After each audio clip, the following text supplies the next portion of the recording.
ಅಣ್ಣ we are L ಅಲ್ಲಿ ಡ್ರೈವರ್ಗೆ ಏನು ಬೆನಿಫಿಟ್ ಇದೆ?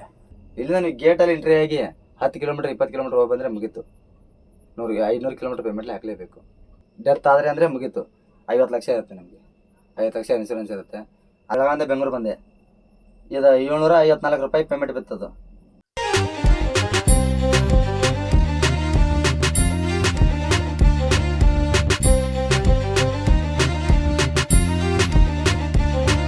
ಅಣ್ಣ ವಿ ಆರ್ ಎಲ್ ಅಲ್ಲಿ ಡ್ರೈವರ್ಗೆ ಏನು ಬೆನಿಫಿಟ್ ಇದೆ?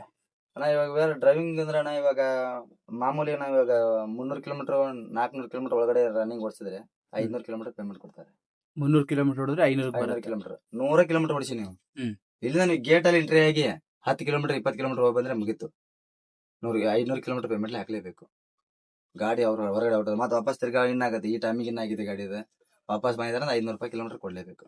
ಕೊಡ್ತಾರೆ. ಪರ್ ಕಿಲೋಮೀಟರ್ ಎಷ್ಟಿದೆ ಅಣ್ಣ ಈಗ ವಿ ಆರ್ ಎಲ್? ಮೊದಲು ₹1 60 ಪೈಸೆ 1 ರೂಪಾಯಿ 40 ಪೈಸೆ ಆಯ್ತಾನೆ ಮೊದಲು. ಇವಾಗ ಅವರು ಡ್ರೈವರ್ ಎಲ್ಲ ಜಾಸ್ತಿ ಎಲ್ಲ ಬಂದಿದ್ದಕ್ಕೆ ₹1 60 ಪೈಸೆ ಮಾಡಿದ್ದಾರೆ ಕಿಲೋಮೀಟರ್ಗೆ. ನಾವು ಕಿಲೋಮೀಟರ್ ಎಷ್ಟಾಗತ್ತೆ ಅಷ್ಟು ಚೆನ್ನಾಗಿ ಪೇಮೆಂಟ್ ಬರುತ್ತೆ. ಈಗ 500 ಕಿಲೋಮೀಟರ್ಗೂ ₹1 60 ಕ್ಯಾಲ್ಕುಲೇಟ್ ಮಾಡ್ತಾರೆ. ಹಾ ಫಿಕ್ಸ್ ಆದ್ರೆ ನಮ್ಮ ಫೋನಲ್ಲಿ ತೋರ್ಸಲ್ಲ. ಅದ 350 360 ಅಷ್ಟೇ ತೋರಿಸಿರುತ್ತೆ. ಬಟ್ ಅವ್ರು ಹಾಕೋದು ಅಮೌಂಟ್ ನಮ್ಗೆ ಸ್ಯಾಲ್ರಿಗೆ 500 ಕಿಲೋಮೀಟರ್ ಹಾಕಿರ್ತಾರೆ. ಬಟ್ ಮೋಸ ಏನಿಲ್ಲ. ಈಗ ಅಥವಾ ಕಮ್ಮಿ ಕಿಲೋಮೀಟರ್ ಇದ್ರೆ ನಿಮ್ಗೆ per day 500 kilometre fix 500 kilometre. ಬೆಂಗಳೂರಿಂದ ಅತಿನೇ ಹೋಗ್ತೀವಿ. 770 780 ಕಿಲೋಮೀಟರ್ ಹಾಕ್ತಾರೆ ಅವ್ರು. ಹಾಕಿದ್ರೆ ಅದರಲ್ಲಿ ಆಮೇಲೆ ಇಲ್ಲಿ ಇನ್ನಾಗಿ ಕಿಲೋಮೀಟರ್ ಅಲ್ಲಿ ಹೋಗಿ ಡೀಸೆಲ್ ಹಾಕಿದ್ಮೇಲೆ ಕಿಲೋಮೀಟರ್ ಕ್ಯಾಲ್ಕುಲೇಟ್ ಮಾಡ್ತಾರೆ. ಅದನ್ನ ಎಷ್ಟು ಕಿಲೋಮೀಟರ್ ಹೊರತು, ಎಷ್ಟು ಎವರೇಜ್ ತೆಗೆದ್ರು, ಎಷ್ಟು ಬೋನಸ್ ಬಂತು, ಅದನ್ನೆಲ್ಲ ಒಂದೊಂದು ಪೆಂಡಿಂಗ್ ಇಟ್ಟು ನಮ್ಮ ಫೋನಲ್ಲಿ ತೋರಿಸ್ಕೊತಾರೆ. ಇಷ್ಟು ಕಿಲೋಮೀಟರ್ ಆಯ್ತು ಅಂತ, ಇಷ್ಟು ಡೀಸೆಲ್ ಹಿಡಿದ್ರೆ ಇಷ್ಟು ಹಾಕ್ಬೇಕು, ಇವ್ರಿಗೆ ಎಷ್ಟು ರೊಕ್ಕ ಅಮೌಂಟ್ ಕೊಡ್ಬೇಕು. 500 ಕಿಲೋಮೀಟರ್ ಆದ್ಮೇಲೆ ಇವಾಗ 200 ಕಿಲೋಮೀಟರ್ ಆಗಿರುತ್ತೆ ಜಾಸ್ತಿ. ಅದು ಮಾಮೂಲಿ 200 ಕಿಲೋಮೀಟರ್ ಆದ್ರೆ ಪೇಮೆಂಟ್ ತೆಗೆದು 500 ಪೇಮೆಂಟ್ ಈ 200 ಪೇಮೆಂಟ್ ಸೇರಿಸಿ ಅಕೌಂಟಿಗೆ ಜಮಾ ಮಾಡಿರ್ತಾರೆ. ಏನ್ ಪ್ರಾಬ್ಲಮ್, ಡೈಲಿ ನೀವು ಅಡ್ವಾನ್ಸ್ ಇಸ್ಕೋಬಹುದು. ನಾವು ಒಂದೊಂದು ಕಂಪನಿ ಅಡ್ವಾನ್ಸ್ ಕೊಡಲ್ಲ. ಇನ್ನೊಂದಿಲ್ಲ, ಇವನ ಹೋಗೋದು ನಾವು ಫೋನ್ ಹಾಕಿದ್ರು ಅಡ್ವಾನ್ಸ್ ಬೇಕು ಸರ್ ಅಂದ್ರೆ 1300 ಕೊಡಬೇಕು ಅಂತ ಇಷ್ಟು ಮಾಡಿದ್ದಾರೆ ಅಡ್ವಾನ್ಸ್. ಡೈಲಿ 1300 ಇಸ್ಕೊಂಡು ಹೋಗ್ಬೋದು ನೀವು. ಬಟ್ ಪೇಮೆಂಟ್ ಅಷ್ಟಾಗಲ್ಲ, ಅಷ್ಟು ಇಸ್ಕೊಂಡು ಹೋಗೋದು ಅಂತ ರೂಲ್ಸ್ ಮಾಡಿದ್ದಾರೆ. ಈಗ ವಿ ಆರ್ ಅಲ್ಲಿ ಒಂದು ಮಂತ್ಗೆ ಅಣ್ಣ ಒಂದು ಎಷ್ಟು ಅವರೇಜ್ ಆಗಿ ಏನ್ ಸ್ಯಾಲರಿ ಸಿಗ್ಬೋದು? ಇವಾಗ ಮಾಮೂಲಿ ಒಂದು 15,000 ಕಿಲೋಮೀಟರ್ ಅಂದ್ರೆ ಯಾವ ಡ್ರೈವರ್ದು ಆಗಲ್ಲ. ಮಾಮೂಲಿ ಒಂದ್ ತಿಂಗಳಿಂದ 30 ತಾರೀಕು ಮಟ್ಟ 25 ತಾರೀಕು ಮಟ್ಟ 15,000 ಕಿಲೋಮೀಟರ್ ಆಗೇ ಆಗುತ್ತೆ. 15,000 ಕಿಲೋಮೀಟರ್ಗೆ ಮಾಮೂಲಿ ಇಲ್ಲ ಒಂದು 35,000 ಪೇಮೆಂಟ್ ಆರಾಮಾಗಿ ತಗೋಬಹುದು. Every month 35,000. 30,000 ಅಂತ ಟೆನ್ಷನ್ ಇಲ್ಲ, ಆರಾಮಾಗಿ ತಗೋಬಹುದು. ಅದ್ರ ಮೇಲೆ ಡೀಸೆಲ್ ಬೋನಸ್ ಡೀಸೆಲ್ ಬೋನಸ್ ಅದು ಇದು ಬರುತ್ತೆ. ಮತ್ತೆ ತಿಂಗಳ ಇವಾಗ 7,000 ಕಿಲೋಮೀಟರ್ ಒಂದ್ ತಿಂಗಳಿಗೆ ಎಕ್ಸ್ಟ್ರಾ ಪೇಮೆಂಟ್ ಅದು 7,000. ಆ ಸಪರೇಟ್ ಪೇಮೆಂಟ್ ಇದೆ, ಅದು ಆಡ್ ಆಗುತ್ತೆ. ಕಿಲೋಮೀಟರ್ ಆಡ್ ಆಗುತ್ತೆ. ಇವಾಗ ಡೀಸೆಲ್ ಬೋನಸ್ ಗಾಡಿ ಇದೆ, ಡೀಸೆಲ್ ಆಡ್ ಆಗುತ್ತೆ. ಬಟ್ ಚೆನ್ನಾಗಿದೆ ಮೇಂಟೆನೆನ್ಸ್. ಓವರ್ ಆಲ್ ಆಗಿ ಒಂದ್ ಮಂತ್ಗೆ ಎಷ್ಟು ಸಿಗ್ಬೋದು? ಒಂದ್ 35-40,000 ಸಿಗುತ್ತೆ. ಆರಾಮನೆ ಕರ್ಸ್ ತಗೋದು ಎಲ್ಲ ತಗೋದು ಮನೆ ಕೊಡ್ಬೇಕು. 35,000 ಆರಾಮಾಗಿ ಕೊಡ್ಬೋದು. ಏನ್ ಟೆನ್ಷನ್ ಇಲ್ಲ, ಆರಾಮ್ ಮಾಡ್ಕೊಂಡು ಹೋಗ್ಬೋದು. ಈಗ ಕಂಪನಿಯಿಂದ ನಿಮ್ಗೆ ಇನ್ಶೂರೆನ್ಸ್ ಆತರ ಏನಾದ್ರು ಮಾಡಿಸ್ತಾರಣ? ಮಾಡಿದಾರಣ್ಣ. ಮಾಡಿದ್ರೆ ಇವಾಗ ಫಾಸ್ಟ್ ಅಲ್ಲಿ ಅಪಾಯಿಂಟ್ಮೆಂಟ್ ಆಗುವಾಗ ಅವ್ರು ಎಲ್ಲ ಹೇಳ್ಬಿಟ್ಟಿರ್ತಾರೆ ಕರೆಕ್ಟ್ ಆಗಿ. ಕ್ಲಾಸಲ್ಲಿ 3 ದಿನ ಕ್ಲಾಸ್ ಹೇಳ್ತಾರಲ್ಲ, ಅವ್ರು ಹೇಳ್ಬಿಟ್ಟಿರ್ತಾರೆ ಸರ್ ಅಕಸ್ಮಾತ್ ನೀವು ಇವಾಗ ಡ್ರೈವಿಂಗ್ ಆದ್ಮೇಲೆ ಬಟ್ಟೆ ಹಾಕೊಂಡ್ಮೇಲೆ ಡ್ರೈವಿಂಗ್ ಸೀಟ್ ಮೇಲೆ ಕುಂತ್ಮೇಲೆ ಸ್ಪಾಟ್ ಅಲ್ಲಿ ಡೆತ್ ಆದ್ರೆ ಅಂದ್ರೆ ಮುಗೀತು. 50 ಲಕ್ಷ ಇರುತ್ತೆ ನಮ್ಗೆ. 50 ಲಕ್ಷ ಇನ್ಸೂರೆನ್ಸ್ ಇರುತ್ತೆ. ಅದೇ 50 ಲಕ್ಷ ಅವರು ಯಾವ್ರಂತ ಎಲ್ಲ ಆಧಾರ್ ಕಾರ್ಡ್ ಡೀಟೇಲ್ಸ್ ಎಲ್ಲ ತಗೊಂಡಿರ್ತಾರಲ್ಲ, ನಮ್ಮ ಮನೇಲಿ ಫೋನ್ ಮಾಡ್ತಾರೆ ಹಿಂಗಾಗಿದೆ ಅಮ್ಮ ಬನ್ನಿ ಅಂತ. ಅದಾದ್ಮೇಲೆ ಮನೆ ಹೋಗಿ ಇವರೇ ಬಂದ್ ಕೊಡ್ತಾರೆ. ಅದು ಚೆನ್ನಾಗಿದೆ ಅಣ್ಣ, ಏನ್ ಪ್ರಾಬ್ಲಮ್ ಇಲ್ಲ. ಬಟ್ ಇವಾಗ ನಮ್ಮ ಮನೇಲಿ ನಮ್ಮ ತಾಯಿ, ನಮ್ಮ ತಂದೆ, ನಮ್ಮ ತಮ್ಮ, ನಮ್ಮ ಅಣ್ಣವರೆಲ್ಲ ಇರ್ತಾರಲ್ಲ, ಅವ್ರು ಇದ್ರೆ ಅಣ್ಣ ಅಕಸ್ಮಾತ್ ಅವ್ರೊಬ್ಬರಿಗೆ ಆಗ್ಲಿ ನಮಗೆ ಆಗ್ಲಿ ಏನೋ ಪ್ರಾಬ್ಲಮ್ ಆದ್ರು ಹಾಸ್ಪಿಟ್ಲದ್ದು ಇನ್ಸೂರೆನ್ಸ್ ಕಾರ್ಡ್ ಅಂತ ಇದೆ, ESI ಕಾರ್ಡ್. ಇಲ್ಲಿ ಬಂದಿ ಸರ್ ನಾ ಭೇಟಿ ಆದ್ರೆ ESI ಕಾರ್ಡ್ ಕೊಡಂದ್ರೆ ಕೊಡ್ತಾರಣ್ಣ. ಆಟೋಮೆಟಿಕ್ ಎಲ್ಲ ಫ್ಯಾಮಿಲಿಗೆಲ್ಲ ಬೆನಿಫಿಟ್ ಐತಣ್ಣ. ಅದು ಲೈಫ್ ಟೈಮ್ ಇರುತ್ತೆ. ಅದು ನಾವ್ ಯಾವಾಗ ಇಲ್ಲಿ ರಿಸೈನ್ ಲೆಟರ್ ಕೊಡ್ತೀವೋ ಅಲ್ಲಿವರೆಗೆ ಮಾಡ್ಬೋದಣ್ಣ ಫ್ರೀಯಾಗಿ. ಇವಾಗ ಈ ಕಂಪ್ನಿ ಬಿಟ್ಟು ಹೋದ್ಮೇಲೆ ರಿಸೈನ್ ಕೊಡ್ಲಾರ ನಾವು ಹೋಗ್ಲಾರ ಅದಾಗಲ್ಲ. ನೀ ಕಂಟಿನ್ಯೂಲಿ ಯೂಸ್ಲಿ ಇರಬೇಕು. ಇವಾಗ ನೀವು ಒಂದ್ ತಿಂಗಳ ರಜಾ ಮಾಡಿ ಹೋಗ್ತೀರಾ ಹಾರ್ಟಿ, ನಮ್ಗೆ ಹುಷಾರಿಲ್ಲ ಅಂತ, ಅವಾಗ ನಮ್ಮ ಮನೇಲಿ ಪ್ರಾಬ್ಲಮ್ ಆದ್ರೆ ನಾವು ಫ್ರೀ ಆಗಿ ತೋರಿಸಬಹುದು. ಅವ್ರು ಇಂತ ಹಾಸ್ಪಿಟಲ್ ಅಂತ, ಅಪೋಲೋ ಹಾಸ್ಪಿಟಲ್ ಅಂತ ದೊಡ್ಡ ಹಾಸ್ಪಿಟಲ್ ಇರುತ್ತಲ್ಲ, ಹಾಸ್ಪಿಟಲ್ಗೆ ನಮ್ ಸರ್ಗೆ ಒಂದು ಲಿಂಕ್ ಇರುತ್ತೆ. ಅವ್ರು ಹೇಳ್ತಾರೆ ನಮ್ ಡ್ರೈವರ್ ಅವ್ರು ಬರ್ತಾರೆ, ಈ ತರ ಅವ್ರಿಗೆ ಟ್ರೀಟ್ಮೆಂಟ್ ಕೊಡಿ ಅಂತ ಹೇಳ್ತಾರೆ. ನಾವ್ ಇವೆಲ್ಲ ಕಡೆಯಿಂದ ವಿಜಯನಗರದ ಕಡೆಯಿಂದ ಬಂದಿದ್ದೇವೆ ಅಂತ ಹೇಳಿದ್ರೆ ಸಾಕು, ಅವ್ರು ಏನ್ ಟೆನ್ಷನ್ ಇಲ್ಲ, ಸೀದಾ ಬೆಡ್ ಮೇಲೆ ತಗೋತಾರೆ, ಇದನ್ನೆಲ್ಲ ಮಾಡ್ತಾರೆ, ಬಿಲ್ ಹಾಕಿ ನಮ್ ಸರ್ಗೆ ಮೇಲ್ ಹಾಕ್ತಾರೆ. ಅವ್ರ ಅಮೌಂಟ್ ಅದ ಇಷ್ಟ ಆದ್ರೆ ಅಂತೆ. ಅವಾಗ 50 ಲಕ್ಷದ ಮೇಲಾದ್ರೆ ನಾವ್ ಅರ್ಧ ಹಾಕ್ಬೇಕು, ಒಳಗಡೆ ಆದ್ರೆ ಇವ್ರು ಹಿಂಗ್ ಮಾಡ್ತಾರೆ, ಹಿಂಗ್ ಮಾಡ್ತಾರೆ. ಬಟ್ ಯಾರಿಗೂ ಆಗಲ್ಲ. ಬಟ್ ಆದ್ರೆ ಅವ್ರಿಗೆ ಬೆನಿಫಿಟ್ ಇಟ್ಟಿದ್ದಾರೆ. ಇಷ್ಟೇ ಇಟ್ಟಿದಾರ, ಏನು ಚೆನ್ನಾಗಿಲ್ಲ. ಅಂತಾರೆ ಯಾರ್ದಾರ ಸರಿ ಇಲ್ಲ, ಅದು ಸರಿ ಇಲ್ಲ ಅಂತ. ಎಲ್ಲಾ ಕರೆಕ್ಟ್ ಆಗಿರತ್ತೆ, ಬಟ್ ಮಾಡ್ಕೊಂಡು ಹೋಗೋರು ಕರೆಕ್ಟ್ ಆಗಿರ್ಬೇಕಿಲ್ಲ.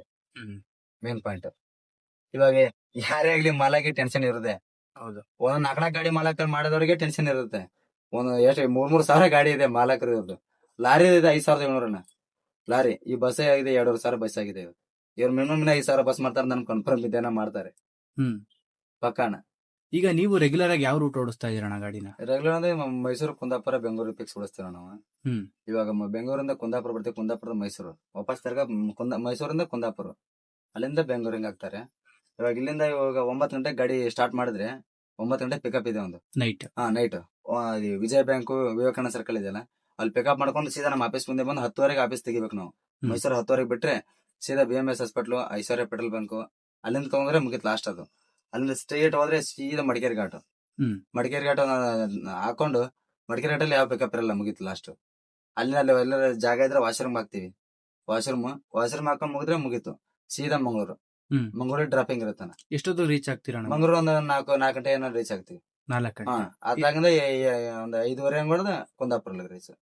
ಎಷ್ಟು ಕಿಲೋಮೀಟರ್ ಆಗುತ್ತೆ ಮೈಸೂರಿಂದ ಕುಂದಾಪುರ? 350 ಕಿಲೋಮೀಟರ್ ಆಗತ್ತಾನ. 350 ಕಿಲೋಮೀಟರ್. ನಿಮ್ ಗಾಡಿಗೆ ಎಷ್ಟು ಡೀಸೆಲ್ ಬೇಕಾಗತ್ತೆ? ಡೀಸೆಲ್ ಅಂದ್ರೆ ಇವಾಗ ನಾನು ಇಲ್ಲಿ ಕುಂದಾಪುರ ಮೈಸೂರಲ್ಲಿ ಹಾಕ್ಸಿಲ್ಲಣ್ಣ, ನಾನು ಬೆಂಗಳೂರಲ್ಲಿ ಫುಲ್ ಮಾಡಿಸಿದ್ರೆ ಇಲ್ಲಿ ಬಂದ್ರೆ 220-30 ಲೀಟರ್ ಇರುತ್ತೆ. 230 ಲೀಟರ್ ಅಪ್ ಅಂಡ್ ಡೌನ್ ಒಂದ್ ಸೈಡ್? ಇಲ್ಲ ಒಂದ್ ಸೈಡ್. ಬೆಂಗಳೂರಿಂದ ಕುಂದಾಪುರ ಬರ್ತೀನಿ, ಕುಂದಾಪುರದಿಂದ ಮೈಸೂರು ಬಂದ್ರೆ 220 ಲೀಟರ್ 230 ಲೀಟರ್ ಹಿಡಿತಾನೆ ಡೀಸೆಲ್ ಅಷ್ಟನ್ನ. ಅದೇ ಅವ್ರು ಮೈಸೂರು ಮಂಗಳೂರಲ್ಲೇ ಇಟ್ಟಿದ್ದಾರೆ ನಮ್ಮ ಆಫೀಸ್ ಅವರು.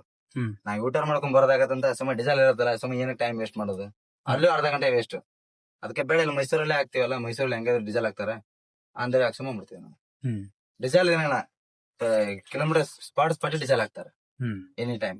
ಈಗ VRL ಬಂದಾಗಿಂದ ಅಣ್ಣ ನೀವು ಯಾವ್ಯಾವ ಕಂಪನಿ ಬಸ್ಗಳು ಓಡಿಸಿದೀರಾ? ಇವೆಲ್ಲ ಟಾಟಾ ಲಾಲ್ಯಾಂಡ್ ಜಾಸ್ತಿ ಅಣ್ಣ. ಐಸರ್ ಓಡಿಸಿಲ್ಲ ನಾವು, ಟಾಟಾ ಲಾಲ್ಯಾಂಡ್ ಜಾಸ್ತಿ. ನಿಮ್ಗೆ ಯಾವ ಗಾಡಿ ಸರಿ ಅನ್ಸುತ್ತೆ ಅಣ್ಣ? ಬಟ್ ರಫ್ ಅಂಡ್ ಟಫ್ ಗೆ ಬಟ್ ಇದು ಬ್ರೇಕಿಗೆ ಅನ್ಬೇಕು ಟಾಟಾ ಗಾಡಿ ನನ್ನ ಬೆಸ್ಟ್ ಟಾಟಾ ಗಾಡಿ. ಯಾಕಂದ್ರೆ ಅದು ರೆಡಿಟರ್ ಇರುತ್ತಾನ ಬ್ರೇಕ್ ಆಟೋಮೆಟಿಕ್. ಸ್ಪಾಟ್ 80 ಸ್ಪೀಡ್ ಇದ್ರು ಆಟೋಮೆಟಿಕ್ ಕಂಟ್ರೋಲ್ ಆಗುತ್ತೆ ಗಾಡಿ, ಮಸ್ತ್. ಇದರಲ್ಲಿ ರಿಟೈರ್ಡ್ ಬ್ರೇಕ್ ಇಲ್ವಾ ಅಣ್ಣ? ಇದ್ರಾಗ ಇರುತ್ತಾನ ಬಟ್ ಅಷ್ಟು ಪವರ್ಫುಲ್ ಕೋಲ್ಡ್ ಇರಲ್ಲ. ಇದು 6 ಸಿಲಿಂಡರ್ ಗಾಡಿ ಇವ BS6. ಇನ್ನೊಂದು BS4 ಗಾಡಿ ಬಂದಿದೆ, ಅದ್ 4 ಸಿಲಿಂಡರ್ ಗಾಡಿ. ಸಿಲಿಂಡರ್ ಮೇಲೆ ಡಿಪೆಂಡ್ ಇರ್ತಾನೆ. ಇದು ಚೆನ್ನಾಗಿದೆ ಬ್ರೇಕ್, ಏನ್ ಪ್ರಾಬ್ಲಮ್ ಇಲ್ಲ, ಬಟ್ ಅದಕ್ಕಿಂತ ಸ್ವಲ್ಪ ಕಡಿಮೆನೆ. ಟಾಟಾ ಗಾಡಿನೇ ಬೆಸ್ಟ್ ಓಡ್ಸಕ್ಕೆ. ಮೈಲೇಜ್ ಅಲ್ಲಿ ಯಾವ್ದು ಚೆನ್ನಾಗಿದೆ ಅಣ್ಣ? ಮೈಲೇಜ್ ಅಲ್ಲಿ ಲ್ಯಾಂಡೇ ಬೆಟರ್. ಲೈಲ್ಯಾಂಡ್ ಬೆಟರ್. ಟಾಟಾ ಗಾಡಿ ಇನ್ನೊಂದು ಹೀಟ್ ಆಗತ್ತಾನ, ಅದು ಬಾಡಿ ಹೀಟ್. 3 ತಿಂಗಳು ಮಾಡ್ರೆ ಮುಗೀತು, ಮನುಷ್ಯ ಎಲ್ಲಿ ಸಿಕ್ಕಲ್ಲಿ ಊರಾಗ ಸ್ಟಾರ್ಟ್ ಆಗುತ್ತೆ. ಹೆಲ್ತಿ ಇರಲ್ಲ ಅನ್ನೋದ್ರಲ್ಲಿ. ಬಟ್ ಲ್ಯಾಂಡ್ ಅಲ್ಲೇ ಆರಾಮಾಗಿ ನೆಮ್ಮದಿಯಿಂದ ಇರ್ಬೋದು. ಎಷ್ಟು ಬರುತ್ತೆ ಅಣ್ಣ ಲೈಲ್ಯಾಂಡ್ ಈಗ ಮೈಲೇಜ್ ನಿಮ್ದು ಗಾಡಿ? ಮೈಲೇಜ್ ಅಂದ್ರೆ ಇವಾಗ ಅವರು 4.6 ಹಾಕಿರ್ತಾನ ಮಾಮೂಲಿ ಅವ್ರು ಕೊಡೋದು. 4 ಬಂದ್ರೆ ಮುಗಿತಾನ ಅವ್ರಿಗೆ. 4 ಅವ್ರು ಕೊಟ್ರೆ ಕಂಪನಿ ಮೈಲೇಜ್ ಬಂದಿರುತ್ತೆ. 4.6 ಕೊಟ್ರೆ ಅವ್ರಿಗೆ ₹1 ಉಳಿದಿರುತ್ತೆ. ಅದ್ರ ಮೇಲೆ ನಾವು 5 ಎವರೇಜ್ ಬಿದ್ರೆ 4.6 ಆದ್ಮೇಲೆ 4 ಪಾಯಿಂಟ್ ಬಂದಿರುತ್ತೆ. ಅದ್ 4 ಪಾಯಿಂಟ್ ನಮ್ಗೆ ಹಾಕಿರ್ತಾರೆ ಅವ್ರು. 4 ಪಾಯಿಂಟ್ ಅಮೌಂಟ್ ನಮ್ಗೆ ಹಾಕಿರ್ತಾರೆ. ಅದೆಷ್ಟು ₹100 ಬರ್ಲಿ, ₹200 ಬಂದು ₹1,000 ಬರ್ಲಿ, ಅದ ನಮ್ಮ ಅಕೌಂಟ್ಗೆ. ಅದು ಅವ್ರಂತೂ ₹1 ತಿನ್ನಲ್ಲ, ಎಲ್ಲ ಕ್ಯಾಲ್ಕುಲೇಟರ್ ಮಾಡಿ ಹಾಕ್ತಾರೆ. ಈಗ ಕಿಲೋಮೀಟರ್ ಯಾವ ರೀತಿ ಕ್ಯಾಲ್ಕುಲೇಟ್ ಮಾಡ್ಕೋತೀರಾ ನೀವು? ಕಂಪನಿಯವ್ರು ಕ್ಯಾಲ್ಕುಲೇಟ್ ಮಾಡ್ತಾರ ಹೇಗೆ? ಇಲ್ಲ, ಒಂದು ಕಂಪನಿಯವ್ರು ಕ್ಯಾಲ್ಕುಲೇಟ್ ಮಾಡಿ ನಮ್ಗೆ ಆಪ್ ಅಲ್ಲಿ ಹಾಕಿರ್ತಾರೆ. ಒಂದು ಆಪ್ ಇದೆ ನಮ್ದು, ಡ್ರೈವರ್ ಆಪ್ ಅಂತ. ಆ ಆಪ್ ಅಲ್ಲಿ ಎಲ್ಲ ಗೊತ್ತಾಗ್ತದೆ. 1ನೇ ತಾರೀಕಿಂತ ಹಿಡಿದು 30 ತಾರೀಕುವರೆನ ಯಾವ ರೂಟ್ ಹೋಗಿದ್ವಿ, ಎಷ್ಟು ಕಿಲೋಮೀಟರ್ ಆಗಿದೆ, ಎಷ್ಟು ಅಡ್ವಾನ್ಸ್ ತಂದಿದ್ವಿ, ಎಲ್ಲ ಗೊತ್ತಾಗತ್ತಾನೆ. ಇವಾಗ ಲಾಸ್ಟ್ ಟೈಮ್ ಅಂದ್ರೆ ಮೊದಲು ಡೈಲಿ ಹಾಕ್ತಿದ್ರ ಶೆಡ್ಯೂಲ್. ಇವಾಗ ಹಂಗ್ ಮಾಡಲ್ಲ, 4 ದಿನ ಕರೆಕ್ಟ್ ಚೆಕ್ಅಪ್ ಮಾಡಿ ಹಾಕ್ತಾರೆ. ಯಾಕ ಅವ್ರು ಕಿಲೋಮೀಟರ್ ಜಾಸ್ತಿ ಆಗ ಅಂತ ಬಾಯ್ ಮಾಡ್ತಾರಲ್ಲ, ಅದಕ್ಕೆ. ಇವಾಗ ನಾನು ಲಾಸ್ಟ್ ಟೈಮ್ 20 ತಾರೀಕಿನ ಬೆಳಗಾವಿಂದ ಬೆಂಗಳೂರು ಬಂದೆ. ಇದು ₹754 ಪೇಮೆಂಟ್ ಬಿತ್ತದು. 539 ಕಿಲೋಮೀಟರ್, 131 ಡೀಸೆಲ್ ಹಿಡಿತಾನದು ಬೆಂಗಳೂರು ಒಂದು ಫುಲ್ ಮಾಡಿಸಿದಾಗ. ಅವತ್ತು 2,000 ಅಡ್ವಾನ್ಸ್ ತಂದಿದ್ದೀನಿ. ಅದನ್ನು ಬೇರೆ ಹಾಕಿದ್ದಾರೆ, ಬಟ್ ಮೈಲೇಜ್ 0 ಇದೆ. ಇನ್ನ ಮೈಲೇಜ್ ಸೆಟ್ ಆಗಿಲ್ಲ. ನಾವು 1ನೇ ತಾರೀಕಿಂದ 20 ತಾರೀಕುವರೆಗೂ ಯಾವ ರೂಟ್ ಹೊಡಿದ್ವಿ ಅಂತ ಎಲ್ಲ ಗೊತ್ತಾಗುತ್ತೆ. ಡೈಲಿ ಅಪ್ಡೇಟ್ ಮಾಡ್ತಾರೆ. ಡೈಲಿ 13 ತಾರೀಕು ಹಾಲ್ಟಿಂಗ್ ಆಗಿದೆ. ಹಾಲ್ಟಿಂಗ್ ಅಂದ್ರೆ ಅಂತ ಹಾಕ್ತಾರೆ. ಹಾಲ್ಟಿಂಗ್ ಅಂದ್ರೆ ₹300 ಬತ್ತ, ಅದು ಫಿಕ್ಸ್. ಕಿಲೋಮೀಟರ್ ಎಲ್ಲ ₹300 ಬತ್ತ ಕೊಡ್ತಾರೆ ಇಬ್ಬರಿಗೆ. ಅವ್ನು 300, ನನಗೆ 300. ನಾ ಮನೆಗೆ ಹೋದ್ರೆ ಅವ್ನು 300 ಕೊಡ್ತಾರೆ, ನನಗೆ 300 ಕೊಡ್ತಾರೆ. ಅವ್ನ ಮನೆಗೆ ಹೋದ್ರೆ ನನಗೆ 300, ಅವ್ನು 300. ಒಬ್ರು ಗಾಡಿಯಲ್ಲಿ ಇರ್ಬೇಕು, ಯಾರೇ ಹೋಗ್ಲಿ ಒಬ್ರು ಗಾಡಿಯಲ್ಲಿ ಇರ್ಬೇಕು. ಏನ್ ಇದ್ರಲ್ಲಿ ಕಿಲೋಮೀಟರ್ ಲಾಸ್ಟ್ ಸತಿ ಮಾಡಲ್ಲ. ಇನ್ನೊಂದು ಕಿಲೋಮೀಟರ್ ಜಾಸ್ತಿನೇ ಹಾಕೊಡ್ತಾರೆ. ಡ್ರೈವರ್ ಚೆನ್ನಾಗಿರ್ಬೇಕಂತ ಎಲ್ಲ ಲಿಸ್ಟೇ ಬಂದ್ಬಿಡ್ತಾನೆ ಇದರಲ್ಲಿ. 1ನೇ ತಾರೀಕಿಗೆ ಮತ್ತೆ ಚೇಂಜ್ ಇದೆ. 1ನೇ ತಾರೀಕಿಗೆ 7ನೇ ತಾರೀಕಿಗೆ ಸ್ಯಾಲರಿ ಸಿಪ್ ಹಾಕ್ತಾರೆ. ಸ್ಯಾಲರಿ ಸಿಪ್ ಅಲ್ಲೇ ಪೇಮೆಂಟ್ ಎಷ್ಟಾಗಿರುತ್ತೆ, ಎಷ್ಟು ಡ್ಯೂಟಿಗೆ ಎಲ್ಲ ಗೊತ್ತಾಗುತ್ತೆ ಅದರಲ್ಲಿ. ಅದು ಗೊತ್ತಾಗೇನ್ ಟೆನ್ಷನ್ ಇಲ್ಲ.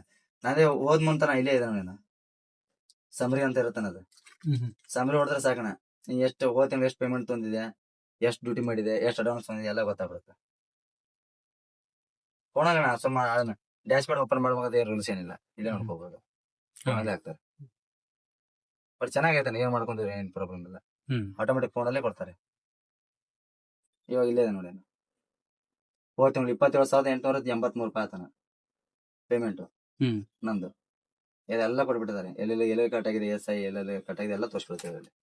ಏನ್ ಟೆನ್ಷನ್ ಇಲ್ಲ, ಬೆಸ್ಟ್ ಆಯ್ತಾನ, ಏನ್ ಪ್ರಾಬ್ಲಮ್ ಏನಿಲ್ಲ. ಏನ್ ಇವಾಗ ಡ್ರೈವರ್ ಕಂಪ್ಲೇಂಟ್ ಮಾಡಿರ್ತಾರೆ, ನಂದು ಮೊನ್ನೆ ತಿಂಗಳು 9,000 ಕಿಲೋಮೀಟರ್ ಆಗೈತೆ, ನೀವೇನು 8,000 ಕಿಲೋ ಬಾಯ್ ಮಾಡ್ತಾರೆ.